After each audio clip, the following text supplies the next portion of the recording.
time out and speaking to Business World. If you can give us an insight into what the India market is looking at right now when it comes to agentic, and specifically what are the CFOs looking at when it comes to agentic AI? Are they embracing it? A lot of people are saying that a lot of implementation is happening. Someone is saying 90%, 50%.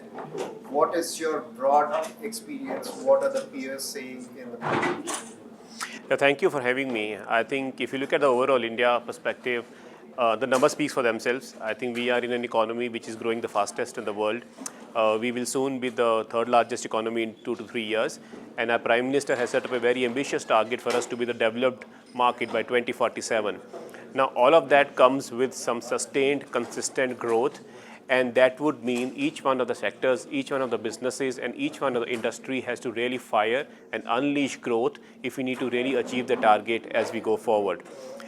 We are entering, every year we enter millions of people into the workforce. I think businesses really have to be bold, and they really need to create employment opportunities for us to really absorb that manpower and make sure that we are able to propel towards the target of Viksit Bharat. Now, as we talk about this, I have been talking to multiple CFOs, multiple industries, and every industry, trust me, is very bullish about the potential of this country. Now, if we need to reach the target that we have set for ourselves, I think technology is a huge enabler. Every country, every company really wants to maximize the top line. Every company wants to optimize cost, and every company really wants to stay connected with their customers. If I look at this theme of every organization, technology, AI, and agents are really going to be the answers in helping them enable in their objectives and eventually propel towards where each organization wants to go. I have the great privilege to talking many of the CFOs, and you would know that the role of CFOs have actually been evolving significantly.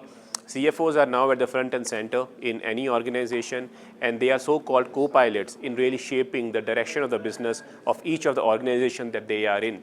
So CFOs, according to me, are really the torchbearers in terms of AI adoption, in terms of really embracing AI, not only in their function, but taking the bold calls as far as a broader enterprise adoption is concerned.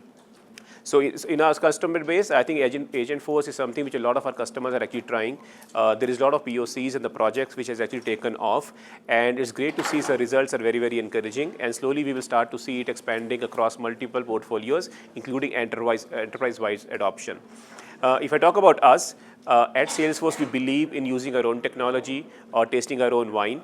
So we are really an agentic first company.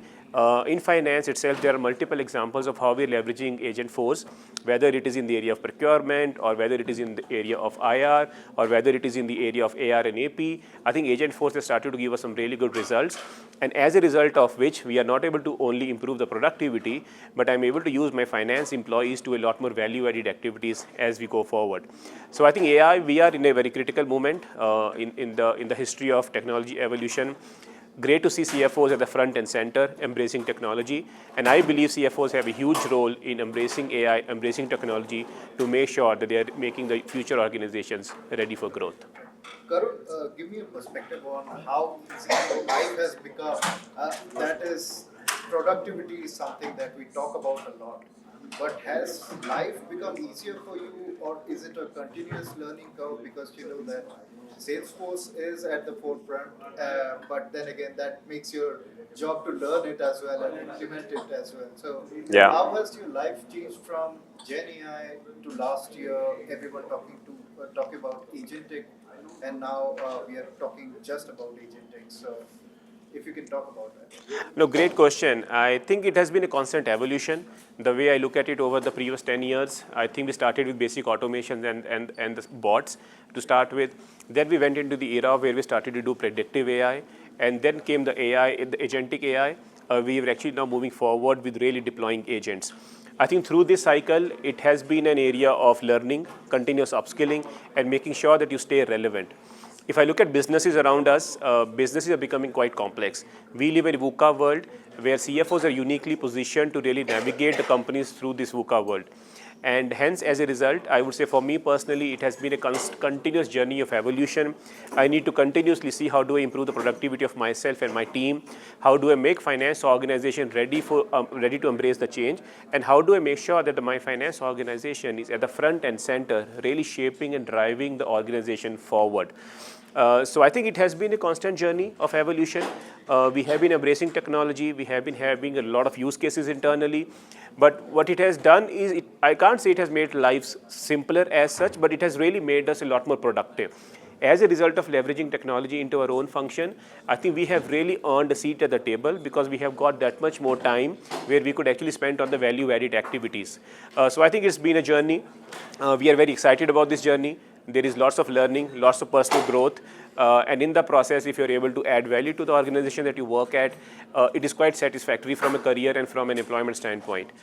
So we really are in it together, and we are hoping to continue to make progress and continue to make sure that we as a finance function are at the forefront in driving the next phase of transition for Salesforce. The finance function being the top leader at Salesforce in Southeast Asia market. Everyone would be looking at you as one of the inspirational figures as well. But then again, what would your advice be to those guys who are just starting out and are in school, trying to be graduates and trying to get a job, because job fears are there and everyone is learning, even the companies are kind of figuring it out how to hire people. But what would be your advice be in 2026? What needs to change for the finance students who are in college and perhaps even thinking in school to kind of get into the finance related studies? If you can talk about also how the jobs are going to change for the future freshers in the finance function. Yeah, great question. I think there is a famous saying that AI will not take the jobs, but the one who don't embrace AI may lose the job. So I think that is the advice I would want to give to the young budding finance professionals, that while the functional skills continues to be important, but what is now more important is the holisticness of the experience and the skill set that you bring on the table. So I think it is very important initially itself to start experimenting with AI. You would have seen there is a mass penetration of the consumer AI, whether that is in terms of ChatGPT or in terms of Gemini. So I think the people coming on, or the people who are actually graduating, I believe are actually a lot more deeper, and they have a great exposure to the areas of AI, and a lot of them actually understands the benefit that AI actually brings in, which is a great thing. So I think as long as they continue with that mindset to make sure that yes, they need to continue to upskill, continue to have new skills in addition to their functional skills, then I think it will be very relevant for them as they come to the markets as we go forward. Now, finance as an organization, I think, has evolved from the traditional, risk management to bookkeeping to accounting to auditing to a more strategic and value-added work. And a lot of that means that we need to imbibe new skills. So AI and technology is one skill I spoke about. A couple of other skills which I think are becoming very relevant. One, I would say the softer skills about the storytelling. I think this is something which has not come naturally to the finance professionals, but since you have access to the numbers and since you have ability to influence the business decisions through the numbers, your ability to tell the story and put the holistic perspective together is really going to be critical. And I think this is something that I would advise budding professionals just to make sure that in addition to their functional skills, they should start to invest time in understanding the technology, but they should also start to work in the softer skills aspect, because the art of storytelling is really going to be very critical as they come forward. The last thing I would say is that we need to learn to be comfortable by being uncomfortable. I think that's the scenario that we are getting in. So as I said, we are living in an extremely VUCA world, which is ever changing. The innovation is happening at a speed which we have never seen in the past. So when the people come to the workforce, they need to be flexible. They need to have a continuous learning mindset. We call it as a beginner mindset here at Salesforce, that how do you really begin with an open mindset and you're willing to change and adjust as per the requirements which is happening as you go. And that is the mindset I would advise people as they come into the workforce. Finance and the humans will continue to be extremely relevant and continues to be important. All these AI advancements will be made productive just because there is a human in the loop. And hence the finance professionals and the finance roles will continue to add significant value. It's just that they may have to readjust a little bit, reorient a little bit, make sure that they pick up a more broad-based skill sets so this continues to stay relevant and they are able to have a long-lasting career both for themselves and for the organizations that they are working at.